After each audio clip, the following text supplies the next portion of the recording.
Marie is a teen girl who is having breathing difficulties. She is being cuddled by a woman in the back seat of a car and being rushed to a hospital. When they arrive at the hospital, the man carrying the girl inside warns the woman and saying, "Not a word." Later, we see Don, his wife Renee, and their two daughters, Amy and Sarah, eating. Sarah, a rebellious girl, sneaks out to dance at a bonfire with her boyfriend Chris.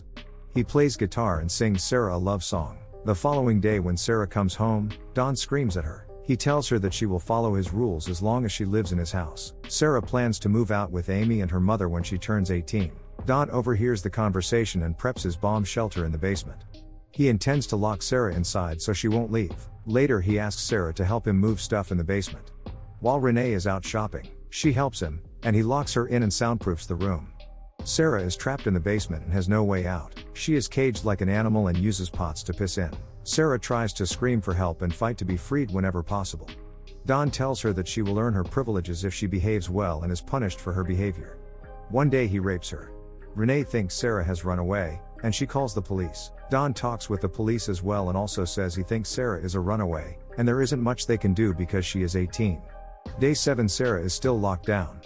She is bruised and battered. To help her get through the anguish she is going through, she thinks about Chris. Chris unexpectedly appears and asks Don about Sarah's whereabouts. Don makes up the story that she left with a guy named Stevie. Day 21, Don goes down and forces her to wear a red dress. He gives her a birthday cake and asks her what it is she wishful. She says she wants to be free, but Don says it is too early. So she asks for a TV, to which he says again that she has to earn it. Finally, she asks for a clock. Don agrees and asks her to come closer. The next time he comes down, she tries to attack him with a makeshift weapon. But he quickly pushed her away and beat her again. It's already day 354 and he has already raped her a few times. Sarah is pregnant with her father's child. She delivers the baby with no medical assistance or proper medical hygiene. She uses a nursing book to learn how to care for the baby and she named the baby Marie. 4 years later, Sarah is raising her daughter and is pregnant again. They are all locked in the basement. Sarah seems calm and offers Don tea while he visits them. Sarah asks him to release them, to which he responds angrily, and later, he provides them with a TV as a Christmas present. 7 years passed, Sarah gave birth to a son named Michael, and all lived in the basement. The daughter Marie seems sick, and Don provides some pills, but Sarah says the medications are not for kids and does not know the dosage. She says Marie needs a doctor, but Don leaves. Chris isn't giving up. He looks for Sarah and shares with Amy the lies he heard from Don about her running away with Stevie. Amy tells him that her father has been abusive with her mother, and she thinks that he did something to her sister. Then she confronts Don and accuses him of doing something. Sarah has her third baby Thomas as born. Sarah convinces Don to leave the baby on the doorstep with a note asking them to take care of her newborn baby. Don leaves the baby for Renee to find him. He also finds a hidden note Sarah left to tell her mom she is trapped in the basement. After 14 years, Marie and Michael are growing up. They have social anxiety since they are locked in a basement their whole lives. 17 years in the basement, they notice a leak in the ceiling and start digging their way out with a spoon. Meanwhile, Renee has bonding time with her grandson Thomas. Sarah is pregnant again but she digs the whole night.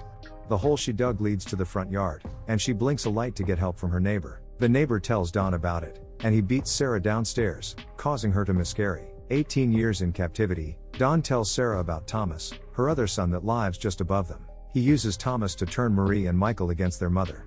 They demand to be let out, and Sarah can't take it. She freaks out and collapses on the floor, crying. She thinks of her ex-boyfriend Christopher and the love they had, telling her children the truth about Don, and they are shocked. 19 years, Don comes to the basement and argues with Sarah about the food supply. Michael gets angry and tries to attack Don but Don gets angrier. Don has terrible times.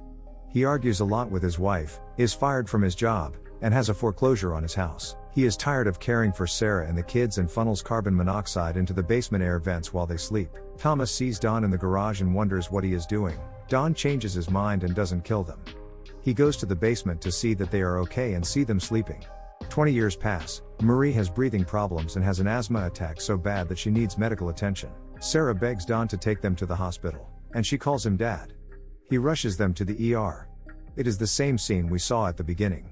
The medical crew is fighting for Marie's life and the doctor asks about Marie's medical history. Meanwhile, Sarah asks to go to the bathroom, but Don refuses to let her go. She spills water on Don's paperwork, and while Don gets a new form, she makes her way to get help. Sarah tells the doctor her crazy story, and Dawn is arrested and put away for life. Renee is horrified to learn the truth about what happened to her daughter, and the family moves in together. Chris shows up and takes Sarah out for a picnic.